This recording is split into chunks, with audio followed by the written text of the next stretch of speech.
बिस्मिल्लाहिर्रहमानिर्रहीम। Advance V lookup की आज की इस क्लास के अंदर रिलेशन वी लुकअप क्या है उसका यानी अलग टेबल में कोड के साथ नेम और एक अलग टेबल दूसरा उसमें नेम के साथ प्राइस। तो इस तरह से वन टेबल में जो कोड है और सेकंड टेबल के उस नाम के जो प्राइस हैं उसको लुकअप करना है, ये आज की इस क्लास के अंदर मैं बताऊंगा।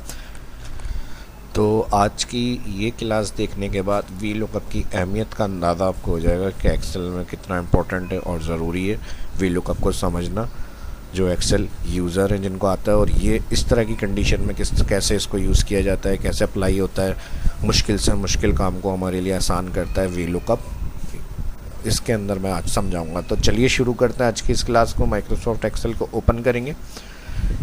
एग्जाम्पल में यहाँ हमारे पास मेन टेबल एक आइटम आईडी मैंने बताया था, वो इस टेबल की प्रोडक्ट टेबल में आइटम आईडी के साथ प्रोडक्ट्स दी हुई हैं। अब ये पूरी लिस्ट हो सकती है, यहाँ मैंने 7 तक तकरीबन रिकॉर्ड बनाए हुए हैं आईडी के साथ उनके प्रोडक्ट्स। अब मसला ये है प्रोडक्ट टेबल हमारा एक अलग है और ये अलग शीट पे भी हो सकता है, मैंने इसी शीट पे बनाया हुआ है। और दूसरा एक अलग प्राइस टेबल है जो हमारे पास उस प्रोडक्ट यानी उस आईडी की जो प्रोडक्ट है उस प्रोडक्ट के साथ एक प्राइस टेबल में हमारे पास अमाउंट लिखा हुआ है। अब वो अमाउंट भी जो लिखा हुआ है उसमें वो सीक्वेंस में नहीं है, यानी आईडी अगर हम देखें तो A101 ग्राइंडर है और यहाँ पर हमारे पास प्रोडक्ट में ग्राइंडर इस नंबर पर है 4 और उसकी प्राइस है। तो इस तरह लुकअप करना है कि आईडी के साथ जो ग्राइंडर है, हमें नाम नहीं चाहिए, आईडी के साथ हमारे पास नाम तो है, हमें उस आईडी के साथ उसके अंदर प्राइस टेबल से जो ग्राइंडर जिस नंबर पर उसकी प्राइस को यहाँ पर देखना है। इस टेबल में मेन क्या हम लिख रहे हैं तो A01 पे यहाँ से तो ये प्रोडक्ट टेबल से हमें पता चल रहा है ग्राइंडर नाम है, लेकिन अब प्राइस टेबल में वो किस नंबर पर है हमें नहीं पता। हमें सिर्फ उसके प्राइस के रेट निकालने हैं, यानी रेट निकालने हैं, प्राइस लुकअप करना है हमें यहाँ पे। तो इस कंडीशन को कैसे सॉल्व करेंगे या कैसे हल होगा ये वी लुकअप के साथ इस वीडियो के अंदर देखते हैं। तो सबसे पहले आ जाएंगे फर्स्ट सेल मेन टेबल के अंदर प्राइस लुकअप के लिए, और यहाँ पर इक्वल वी लुकअप, ये एक लुकअप हो गया, लेकिन मसला यहाँ 2 अलग अलग टेबल है। तो इसके लिए 2 टेबल एरे सेलेक्ट करने हैं हमें यहाँ पर। तो 2 टेबल एरे एक साथ इसमें सेलेक्ट नहीं होंगे एक वी लुकअप के अंदर। इसके लिए हम फिर वी लुकअप की जो लुकअप वैल्यू होती है फॉर्मूले की, इसके अंदर एक और वी लुकअप लगा देंगे, 2 वी लुकअप। अब जो सेकंड वाला वी लुकअप है उसका ब्रैकेट ओपन है तो उसमें वर्किंग होगी, ठीक है, जो काम कर रहा है वो वी लुकअप के अंदर हो रहा है। लुकअप वैल्यू में क्या होगा तो ये आईडी को देखना है।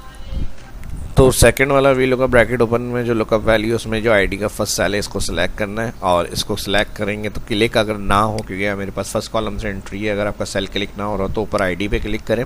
इसका सेल एड्रेस A3 है। अब हमें फर्स्ट सेल चाहिए जो A4 है, तो इसको हम डाउन एरो से नीचे ले आएंगे, ठीक है जी। ये लुकअप वैल्यू हो गई सेकंड वी लुकअप की। फिर कॉमा लगाएंगे तो कहेगा टेबल एरिया बताएं। टेबल एरिया में ये वाला जो डेटा आ रहा है ऑल, इसको सिलेक्ट करेंगे प्रोडक्ट्स टेबल को, ठीक है जी। फार्मूला बार में देख लिया तो फार्मूला यहाँ पर पहले सेल आ गया, कोड, फिर कॉमा, फिर उसके बाद जो प्रोडक्ट टेबल थी जो आईडी के साथ नेम लिखे हुए टेबल उसको सिलेक्ट कर लिया। अब क्योंकि ये हम ड्रैग करेंगे यहाँ से, ठीक है जी, तो इस टेबल रेंज को लुकअप करना है, इसको ड्रैग नहीं होना चाहिए, तो यहाँ से इसको सिलेक्ट करेंगे। D3 से E10 तक की सेल एड्रेस रेंज है, इसको कर देंगे एब्सोल्यूट, एब्सोल्यूट के लिए F4, फिर कॉमा लगाएंगे, कॉलम इंडेक्स। अब इसके अंदर से क्या देखना है तो हमें आइटम आईडी के अंदर से प्रोडक्ट्स के नाम लुकअप करने के, प्रोडक्ट्स को देखते हुए उसकी प्राइस निकालनी है हमें सेकंड टेबल से। तो यहाँ कॉलम आ जाएगा प्रोडक्ट आईडी 1 कॉलम और प्रोडक्ट्स 2, तो यहाँ कॉमा के बाद 2, फिर कॉमा करेंगे तो वी लुकअप के सेंटेंस ऑप्शन आएंगे, ये ट्रू अप्रोक्सीमेट यानी ग्रुप मैच, मिलता जुलता मैच, या फिर फॉल्स एग्जिट मैच। तो यहाँ पर हम सेकंड वाला ऑप्शन डाउन एरो से इस पे आएंगे, tap false exact match select करेंगे, फिर कॉमा लगाएंगे। तो यहाँ पर ये जो एक वी लुकअप था ये ब्रैकेट हमने यहाँ इसका क्लोज कर दिया। अब आ जाएगा सेकंड वी लुकअप, यानी first V lookup. Second V lookup में काम हो रहा था, ये तो ब्रैकेट क्लोज कर दिया। उसके बाद जो प्रीवियस वी लुकअप हमने लगाया था उसका ब्रैकेट ओपन है, कॉमा, तो उसका टेबल एरे पूछ रहा है, तो उसका टेबल एरे जो होगा इसका ऑल प्राइस टेबल का डेटा सिलेक्ट। ये इसका हो गया फर्स्ट वाले वी लुकअप का table array, all price table का डेटा सिलेक्ट, और इसको भी F4 एब्सोल्यूट करेंगे, जैसे इसको हमने फिक्स किया रेंज को, ये ड्रैग नहीं होगी, तो इस तरह से ये वाली कंडीशन में ड्रैग नहीं होगी, ठीक है जी। तो यहाँ पे हमें इसको वन टाइम F4 करना है, रो और कॉलम दोनों फिक्स, और ये प्राइस टेबल लॉक हो गया। और फिर इसके बाद कॉमा लगाएंगे तो ये जो फर्स्ट VLOOKUP है इसका अगला सेंटेंस कॉलम इंडेक्स। अब हमें क्या चाहिए, इस आईडी के नाम के साथ जो हमें चाहिए प्राइस चाहिए, तो यहाँ पर प्राइस टेबल में इसका भी कॉलम 2 आ रहा है, प्रोडक्ट 1 और प्राइस 2, तो कॉमा के बाद लगा देंगे 2, फिर कॉमा लगाएंगे तो वही ऑप्शन आएगा, अप्रॉक्सीमेट मैच या false exact match, fix match या ग्रुप मैच या फिर एग्जिट मैच, तो यहाँ पे फॉल्स एग्जिट मैच। ये काम करने के बाद यहाँ पे जो फर्स्ट VLOOKUP था इसका भी काम ख़त्म हो गया, ब्रैकेट करेंगे इसका क्लोज। ठीक है जी, ये पूरा था कंप्लीट। VLOOKUP के साथ VLOOKUP लगाया और मल्टीपल टेबल से लुकअप करने के लिए ये हमने यूज़ किया है। अब इंटर करके चेक करते हैं आंसर क्या आ रहा है हमारे पास। अगर हम आईडी की बात करें 101 पे ग्राइंडर है, और ग्राइंडर इस टेबल में जो एंट्री हो रही है नंबर 4 पर है, और इसकी प्राइस है 35,000 आ गया। अब ड्रैग करके चेक कर लेते हैं बाकी जो आईडीज़ आ रही हैं, उस ड्रैग करके चेक कर लेंगे लिस्ट के नाम आईडीज़ के जो प्राइस आ रहे हैं। तो इस आईडी का जो नाम है वो तो हमें इस टेबल में पता चले, लेकिन उस आईडी की जो प्राइस है, प्राइस लुकअप कर रहे हैं हम, तो यहाँ पे आ गए 102 की 25,000 है। 102 पे क्या है हमारे पास LED सैमसंग, और इस टेबल में LED सैमसंग की प्राइस आ रही है 255। इसी तरह 03 पे इन्वर्टर है, इन्वर्टर इसमें कहाँ है, ये सेकंड पर है, और ये इसकी प्राइस है देखें। ठीक है जी, बिल्कुल सही फार्मूला हो गया ये, और इस तरह से हम बहुत मुश्किल से मुश्किल को आसान कर सकते हैं। अलग अलग टेबल से लुकअप करने हैं अगर रिकॉर्ड हमें, तो इस तरह जो मैंने टेक्निक बताई है इसको यूज़ करते हुए आप उसको कैलकुलेट कर सकते हैं, आसानी के साथ डेटा सॉल्व हो जाएगा आपका। अब इसमें एक और अगर हम प्रॉब्लम देखें तो क्या हो सकती है, अगर फ़र्ज़ कर लें कोई आईडी ऐसी है जो हमें कंफर्म नहीं है, यानी इसके अंदर तो हमारे पास 6-7 आइटम है ना, अगर आपके पास 100 के करीब आइटम है या 500 का रिकॉर्ड डेटा है, तो अब उसके अंदर से कोई आईडी हो सकता है ऐसा कि ऑर्डर आपके पास नहीं है और इसमें आपने एंट्री कर ली, तो यहाँ पर इसमें रिटर्न हो जाएगा एरर, यानी इस आईडी में दोनों टेबल के अंदर वो मौजूद नहीं है रिकॉर्ड। तो इस कंडीशन में फिर क्या करें एरर में, तो उसके लिए अगर आप चाह रहे हैं कि कोई मैसेज प्रिंट करना है या फिर कोई ब्लैंक करना है उस सेल को जो यहाँ पर मौजूद ना हो, क्योंकि एरर सही नहीं लग रहा। ठीक है, अगर आपको एरर निकालना है, एरर निकालना मतलब प्रिंट निकालना है, अगर प्रिंट निकालना है तो फिर इस तरह एरर उसमें शो नहीं करते हैं।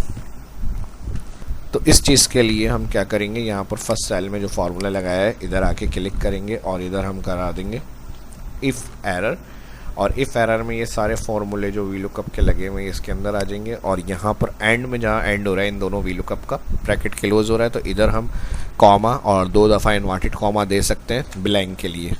और अगर कुछ मैसेज आपको चाह रहे हैं प्रिंट करना या रिटर्न 0 करना, तो फिर आप वो इन्वर्टेड कॉमा के दरमियान में दे सकते हैं। पहले ब्लैंक देख लेते हैं।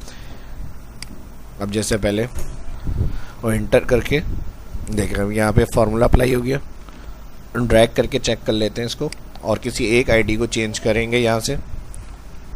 ठीक है जी, अब डबल क्लिक आईडी एडिट करके यहाँ मैं कर देता हूँ 44, तो 2 इन्वर्टेड कॉमा दिए थे ब्लैंक के लिए, हमने ब्लैंक हो गया। अगर आप कुछ मैसेज प्रिंट करना चाह रहे हैं तो जो भी चेंजेस फार्मूला लगाते हैं उसके फर्स्ट सेल में होती है, फिर वो अप्लाई करने के लिए ड्रैग कर देते हैं हम एंड तक। तो यहाँ पर हम कर देते हैं नॉट इन लिस्ट, या जो भी आपको लिखा हुआ प्रिंट करना है सेल के, नॉट इन लिस्ट मैं चाह रहा हूँ लिखा हुआ प्रिंट हो जाए, तो ये मैंने लिख लिया एंटर।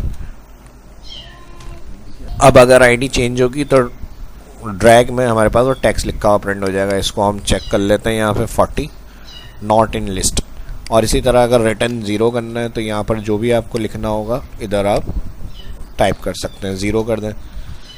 तो 0 में एक फ़ायदा ये होगा जब हम ड्रैग करेंगे और उसको आईडी का डेटा मिलता नहीं है, अगर F2 एडिट यहाँ मैं कर रहा हूँ 11, तो इस तरह से आप अगर प्रिंट करना चाह रहे हैं कि ये रिकॉर्ड है लेकिन वो ऑर्डर में नहीं है, या तो इस तरह से आप दिखा सकते हैं मेंशन करके इस कंडीशन में भी, तो फिर यहाँ कॉमा क्लिक कर सकते हैं। लेकिन यहाँ कॉमा क्लिक करने से रिटर्न हमारा 0 है, तो जो डायरेक्ट 0 होगा उसको ये माइनस में शो करेगा, जो फार्मूले के साथ हमने 0 लिखा हुआ है इसको ये 0 ही दिखाएगा। तो कंट्रोल Z कर लेता हूँ मैं, और इसको हम माइनस के लिए 0 की जगह माइनस का साइन लिख देते हैं, तो जहाँ 0 होगा वहाँ माइनस बना हुआ आ जाएगा। ये कंडीशन बन जाएगी। इस तरह से ड्रैग कर लें। ठीक है जी, क्लियर हो गया होगा इस तरह से जो मैंने समझाया। अब जैसे कहीं और भी अगर चेंजेस होती है और वो लिस्ट में नहीं है कोड आईडी, तो इस तरह माइनस बना हुआ आ जाएगा। इसको आप इजीली प्रिंट कर सकते हैं फिर डाटा को। तो ये सब था आज की इस वीडियो के अंदर। उम्मीद करता हूँ वीडियो आपको अच्छी लगी होगी। वीडियो अगर अच्छी लगी है तो लाइक करें, जो फर्स्ट देख रहे हैं चैनल को सब्सक्राइब करें, आने वाले वीडियो के लिए बेल आइकन पर क्लिक करना ना भूलें। अपना ख्याल रखें। शाह इस्लाम को इजाज़त दीजिए, मिलते हैं नेक्स्ट वीडियो के अंदर। अल्लाह हाफिज़।